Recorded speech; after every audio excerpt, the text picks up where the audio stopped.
من الشيطان الرجيم بسم الله الرحمن الرحيم الحمد لله رب العالمين والصلاة والسلام على عبده ورسوله محمد وعلى آله وأصحابه وتابعهم أجمعين. Bir vaqt G'ali ibn Abi Talib radhiyallohu anhu yanına bir kishi kela ham ayta: "Menga Payg'ambar sallallohu alayhi va sallamning ko'rkam axloqlarini sanab ketadi." G'ali radhiyallohu anhu tenga javob bera: "Sen menga dunyo lazzatlarini, dunyo ne'matlarini sanab berdi." Tegisi ayta: "Dunyo lazzatlari shu qadar ko'p, ularni sanab bitirib bo'lmaydi." G'ali radhiyallohu anhu javob bera: "Sen menga oz bo'lgan aybirni da sanab bitira olmading. Alloh taolo bit ayta kitobida de, ayt durustlikda bu dunyo ne'matlari, lazzatlari bek ozdir deb. Ham mendan sen talab etding buyuk bo'lgan aybirni sanavni de. Allah Rabbimiz Qur'onda ayta: "Va innaka la'ala xuluqin azim." Durustlikda sen buyuk axloq iyasi deb. Ham endi Rasululloh sallallohu alayhi va sallamning ko'rkam axloqlarini sanab bitirgan albatta bizning bilimimizda, vaqtimizda, mumkinligimizda yetmaydi. Lekin mana aning bir sifatini aytib ketasi kela. Aisha onamiz radhiyallohu anhaning hadisidan belgili bo'lgancha, Payg'ambar sallallohu alayhi va sallam ani ranjitsalar ul g'afu etaydi dedi. Lekin Alloh taolaning amrlaridan chiqsalar, ani bir kim to'xtatib qola olmaydi. Alloh elchisi sallallohu alayhi va sallamning g'afu etüü sababli bir ko'p kishilar to'g'ri yo'lni topdilar. Turli vaqtda ani o'tirga kelgan Umayr ibn Wahab, Umar ibn al-Hattab yoki Sumama ibn Usal shular keldilar Payg'ambar sallallohu alayhi vasallamni o'tirga deb, ham Alloh elchisi ularni g'afu etdi. Shunday qissalarning birsini so'ylab ketasi kela, bu endi bayli islom dinining, Alloh taolaning ham uning elchisining eng zo'r dushmani bo'lgan Abu Jahl bilan. Ya'ni to'liqroq aytib aytganda, aning o'li bilan bayli bo'lgan bir voqeani aytasi kela. Biluvimcha eng zo'r dushman Payg'ambar sallallohu alayhi va sallamni eng ko'p qirsitgan kishi ul Abu Jahl bo'ldi. Abu Jahl endi ul Badr sug'ishida o'tirildi, ham endi aning jasadin, aning tanin boshqa mushriklar bilan Badrdagi Qalib degan quyuga irg'itdilar. Aning o'li Ikrima ol endi bu sug'ishdan tog'ida Payg'ambar sallallohu alayhi va sallamga qarata ujatrak sug'ishirga deb endi shunday qaror bilan qaytdi. Hamshinlab da qaysig'ina sug'ishni qarasangda Ikrima endi boshlab yuruvchilardan bo'ldi. Uhud sug'ishida bir yoq qonat bilan Xolid ibn al-Valid idora etgan bo'lsa, bir yog'i bilan Ikrima ibn Abi Jahl idora etdi. Xandaq sug'ishida birovda chiqmay, Ikrima endi shu shuqurning ingtor jirin topib shig'irga niyatli.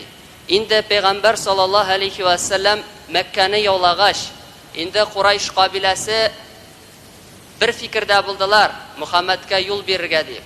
Lekin Ikrima bir turkum kishilarni jidi, ham endi Rasululloh sallallohu alayhi va sallamning askarini kiritmasga, anga qarshi sug'ishirga deb qaror qildi.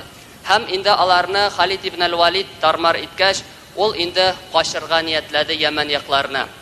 Ham Rasululloh sallallohu alayhi va sallam yanına bir turkum xotinlar keldi bay'at berir uchun. Ular orasida Hind bor edi, bint Utba, ham endi ular orasida Hakim bor edi. Ikrimaning halal jifati bular. Ham endi Alloh elchisi sallallohu alayhi va sallamga aytali: "Ey Alloh elchisi, agarda Ikrima g'afu o'tinib kelsa, sen anga iminlik, amanat berirsinmi?" degach, Payg'ambar sallallohu alayhi va sallam "Ayy" deb javob berdi. Ham Ikrimani ol Yaman tirasida, ya'ni Yamanga yo'nalgan deb aytdik bit, endi ani dengiz tirasida qo'ptuta, ham bo'lashaq mana shu Alloh elchisining g'afu etüü turida suyli. Ikrima qat ayta: "Meni Muhammad g'afu etirmini" deb.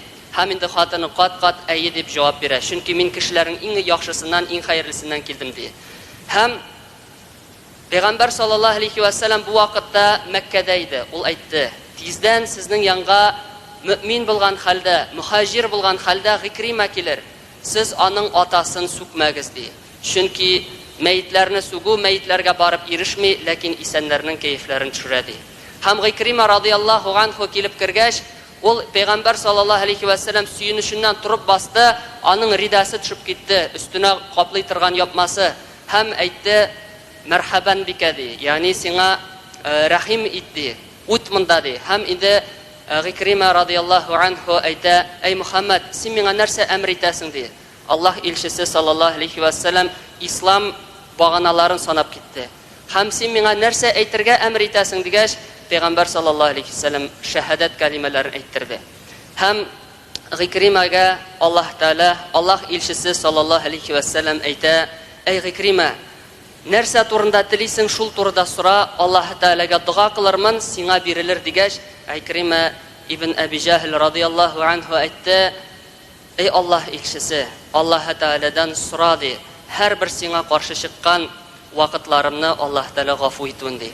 Һәм Аллаһ илчесе саллаллаһу алейхи ва саллям дуга кылды: "Эй Раббым, Гикриманың һәрбер тапкыр безгә каршы чыкканын, синең утыңны сүндергә теләвен, синең нурыңны сүндергә теләвен гафу итсәң иде" дип.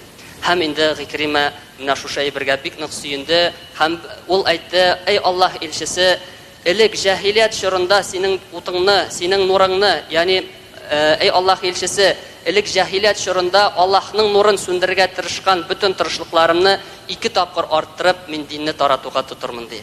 Һәм без беләбез инде Гикрима ибн Аби Джахл Ярмук сугышында ул шәһид китте.